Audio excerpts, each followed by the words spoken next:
Last week, we looked at how to do percentage increases. We talked a lot about percentage increases.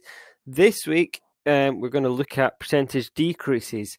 And we're going to just remind ourselves how to do those using that similar sort of method, laying it all out with our steps, like we did with the increase. But the main difference with a decrease is our first step is we start with 100%, like we did with an increase, but we take away because we're doing a decrease.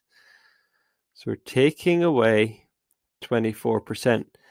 Now you can do that. If you don't mind you doing that on a calculator if you want. That will give you 76%.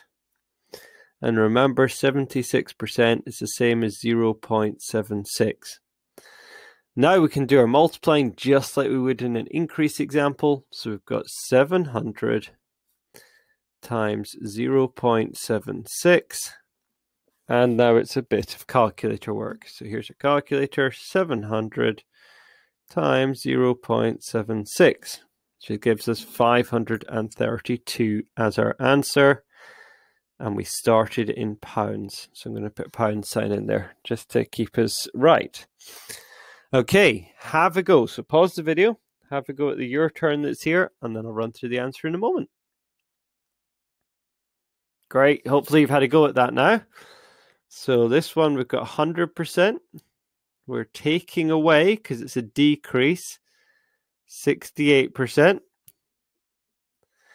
100% take away 68% is 32%.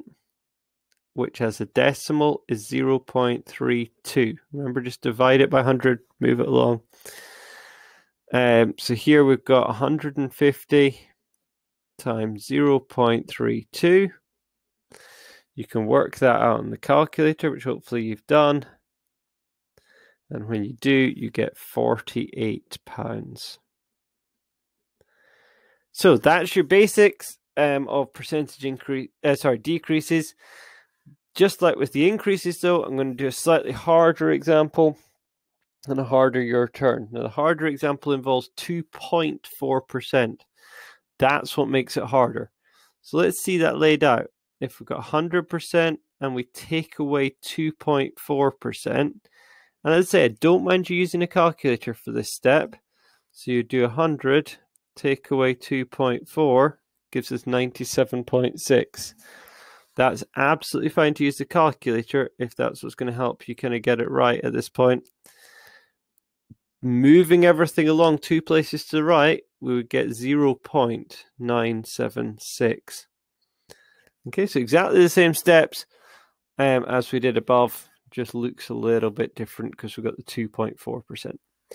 So this time we've got £40 and we're timesing it by 0.976. And we can do that on the calculator. So 40 times 0.976 gives us £39.04.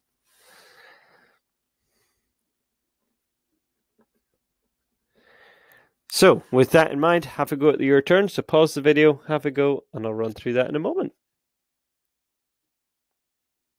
Great, hopefully you've had a go with this. So got 100% here. Take away 4%.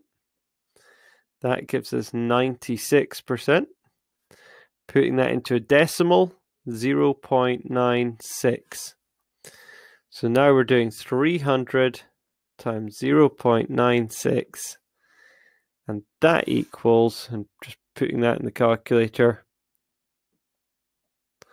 £288. Okay, so there's our examples for this little task. But do watch out. Some of the questions later on ask you to do an increase, and some of them ask you to do a decrease. If you want to check back how to do an increase, look at last week's video. The key difference, though, is decrease has a takeaway here, and increase would have a plus here. So have a go at the questions, see how you get on.